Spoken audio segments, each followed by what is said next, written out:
പറഞ്ഞുകൊണ്ടിരിക്കുന്നത് ഇതിങ്ങനെ ചെയ്താലേ നമുക്ക് അബദ്ധങ്ങൾ മനസ്സിലാവുള്ളൂ. അതെ. അപ്പൊ നമ്മൾ ആ അബദ്ധങ്ങൾ മനസ്സിലാവാനുള്ള ഒരു വഴിയാണ്, അതായത് ചെറിയ ചെറിയ ബിസിനസ്മാൻമാർ ചെയ്തുകൊണ്ടിരിക്കുന്ന ഇത്തരം അബദ്ധങ്ങൾ ഒരുപക്ഷെ ചെയ്തുകൊണ്ടിരിക്കുമ്പോൾ അവർക്ക് അറിയില്ല. അപ്പോൾ അവരെന്ത് ചെയ്യണം, ഇടക്ക് ഇതൊന്ന് വിലയിരുത്തണം. ഇതേ സീറ്റിൽ ചിലപ്പോൾ വേറെ ആൾ, ഇപ്പം നമുക്ക് വേറൊരു സുഖമായൊരു ഞാൻ ചോദിക്കുന്നത്, ഇപ്പം നമ്മളെ ചെറിയ ബിസിനസ് ആയിരിക്കുമല്ലോ, അപ്പം ആ സീറ്റിൽ നമുക്ക് വലിയൊരു ബിസിനസ്മാനെ കൂടെ നിർത്തി നോക്കാമല്ലോ. അപ്പോൾ അദ്ദേഹം ചെയ്യുന്നത് എങ്ങനെയായിരിക്കും ഈ ബിസിനസ്സിൽ? തീർച്ചയായും. ഇപ്പം എൻ്റെ ഒരു കസേരയിൽ ഒരു വലിയൊരു ബിസിനസ്മാനെ കൂടെ നിർത്തി, അപ്പോൾ അദ്ദേഹം ചെയ്യുന്നത് എങ്ങനെയായിരിക്കും, ഞാൻ അങ്ങനെയാണോ ചെയ്യുന്നത്, കമ്പയർ ചെയ്യാം. അപ്പോൾ വലിയ മാറ്റങ്ങൾക്ക് നമുക്ക് സാധ്യതകളുണ്ട്, വലിയ മാറ്റങ്ങൾക്ക് സാധ്യതയുണ്ട്. ഇതാണ് നമ്മളിപ്പോൾ ഈ മിസ്റ്റേക്സുകൾ അവർക്ക് സ്വയം ഐഡന്റിഫൈ ചെയ്യാൻ ഇതാണ് ശരിയായ വഴി. ഇനി മറ്റൊരു വഴി എന്ന് പറയുന്നത്, നമ്മളിപ്പോൾ ഷെയർ ചെയ്യുന്ന പോലെ നമ്മളിതുപോലെ അബദ്ധങ്ങൾ പറഞ്ഞു തരാൻ ആരുമില്ലായിരുന്നു, നമ്മൾ അബദ്ധങ്ങൾ ഒരുപാട് ചെയ്തിട്ടുണ്ട്. ഈ അബദ്ധങ്ങൾ ഷെയർ ചെയ്യുമ്പോൾ അവർക്ക് അത് കോറിലേറ്റ് ചെയ്യാൻ പറ്റുകയാണെങ്കിൽ, അവരുടെ സാഹചര്യങ്ങളുമായിട്ട് ഇത് കമ്പയർ ചെയ്തുകൊണ്ട് അവർക്ക് അതിൽ നിന്ന് ഒരു ബെറ്റർ വേർഷൻ ഉണ്ടാക്കിയെടുക്കാൻ പറ്റുമെങ്കിൽ അതും ശരിയായ രീതിയാണ്. ബിസിനസ്മാൻമാർക്ക് സംഭവിക്കാറുള്ള, ഞാനൊരു ചെറിയൊരു ഇപ്പോൾ നമ്മുടെ നാട്ടിലൊക്കെ നടന്നുകൊണ്ടിരിക്കുന്ന ഹേമ കമ്മീഷൻ റിപ്പോർട്ട് എന്താ പറയുക, ബിസിനസ്മാൻമാർ ഹണി ട്രാപ്പ് എന്ന് പറയും അല്ലേ? നമ്മൾ അനീസാർ ക്ലാസ് എടുക്കുമ്പോൾ പറഞ്ഞിട്ടുണ്ട്, ഹണി ട്രാപ്പിൽ സൂക്ഷിക്കണം, അത് ഏറ്റവും വലിയ അപകടം ചെയ്യുന്നതാണ്.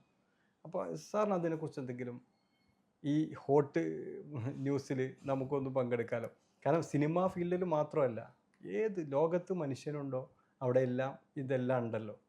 അപ്പോൾ ഈ ബിസിനസ്മാൻമാർ സൂക്ഷിക്കേണ്ട ഈ ഭാഗങ്ങളൊന്ന് പറയാലോ നമുക്കും. അത് എപ്പോഴും ഒരു ത്രെറ്റ് തന്നെയാണ്. അത് ഇരുഭാഗത്തു നിന്നും ഉണ്ടാവാം. അതെ. ഇപ്പോൾ ഇതിൽ കേൾക്കുന്നത് എന്താണ് ശരി, എന്താണ് തെറ്റ് എന്ന് നമുക്ക് വിലയിരുത്താൻ അതിന് വേണ്ടിയിട്ടുള്ള ഇൻഫോർമേഷൻ നമുക്കില്ല. അപ്പോൾ അതിനെക്കുറിച്ച് നമ്മൾ പറയുന്നതിൽ കാര്യമില്ല. തീർച്ചയായിട്ടും അങ്ങനെ ഒരു റിപ്പോർട്ട് വന്നിട്ട് നമ്മൾ അതിനെ റെസ്പെക്ട് ചെയ്യണം. എന്ത് തന്നെയാണെന്നുണ്ടെങ്കിലും ആ പ്രോബ്ലം വരുമ്പോൾ കൺസെൻറ്റ് ഇല്ലാതെ ഒരാളെ ഉപദ്രവിക്കുക അല്ലെങ്കിൽ ഇത്തരത്തിലൊരു അപ്രോച്ച് നടത്തുക കൺസെൻറ്റ് ഇല്ലാതെ ചെയ്യുന്നത് തെറ്റ് തന്നെയാണ്. കാരണം അതിപ്പോൾ നമ്മളൊരു പാർട്ട്ണർ ആണെങ്കിൽ പോലും, നമ്മുടെ ലൈഫ് പാർട്ട്ണർ ആണെങ്കിൽ പോലും ആ കൺസെൻറ്റ് ഉണ്ടായിരിക്കണം, അതിനെ നമ്മൾ റെസ്പെക്ട് ചെയ്യണം. അതെ. അപ്പോൾ കൺസെൻറ്റ് ഉണ്ടായിട്ടും നടക്കുന്ന പല ഈവൻറ്റ്സ് ഉണ്ട്, എന്നിട്ട് പിന്നീടാണ് അത് കൺസെൻറ്റ് ഇല്ലായിരുന്നു എന്ന് പറയുന്ന രീതികൾ, അങ്ങനെ വരുന്ന ഒരുപാട് റിപ്പോർട്ട്സ് ഉണ്ടായിട്ടുണ്ട്. ഇതൊക്കെ ഉണ്ടെങ്കിലും നമ്മളൊരു സ്ഥാപനം നടത്തുന്ന സമയത്ത് കുറച്ച് നിയമങ്ങളുണ്ട്. ഇത് എത്രത്തോളം നമുക്ക് പാലിക്കാൻ പറ്റുമോ എന്ന് ചോദിച്ചാൽ അതൊരു ചോദ്യം ചിഹ്നം തന്നെയാണ്. എസ്പെഷ്യലി ചെറിയ സ്ഥാപനങ്ങൾ വരുമ്പോൾ, ഇപ്പോൾ ഒരു പെൺകുട്ടി വർക്ക് ചെയ്യുന്നതാണെന്നുണ്ടെങ്കിൽ ആ കുട്ടിക്ക് വേണ്ട സംരക്ഷണം അവിടെ ഒരുക്കിയിരിക്കണം. ഇപ്പോൾ ഒരു കമ്പനി ആണെന്നുണ്ടെങ്കിൽ ഒരു 10 പേരുണ്ട് അല്ലെങ്കിൽ 20 പേരുണ്ട്, അവിടെ ഒരു പെൺകുട്ടി ഉണ്ടെന്നുണ്ടെങ്കിൽ അവിടെ ആ കുട്ടിക്ക് എന്തെങ്കിലും പരാതി ഉണ്ടെങ്കിൽ അത് റിപ്പോർട്ട് ചെയ്യാൻ ഒരു വിമൻസ് സെല്ല് നമ്മൾ രൂപീകരിക്കണം. ഇങ്ങനെയൊക്കെ നിയമങ്ങളുണ്ട്. അത് അവരുടെ സംരക്ഷണത്തിന് വേണ്ടി തന്നെയാണ് ചെയ്യുന്നത്.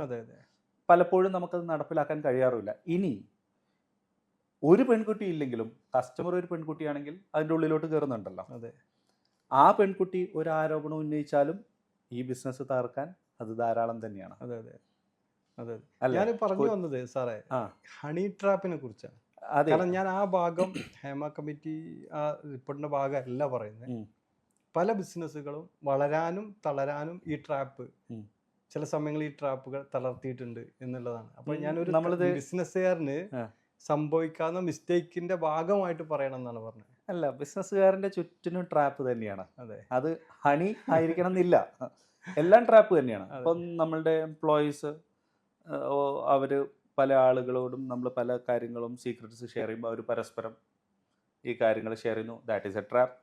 പറയേണ്ട ആളുകളോട് ഒരു ഉദാഹരണം, എൻ്റെ ഒരു എംപ്ലോയി അയാൾ പെർഫോം ചെയ്യുന്നില്ല, പറയാണ് ടയേർഡായി, പുള്ളിക്കാരനെ വെച്ച് ടയേർഡായി, ഇനി എങ്ങനെ ചെയ്യാൻ പറ്റുമെന്ന് അറിയില്ല.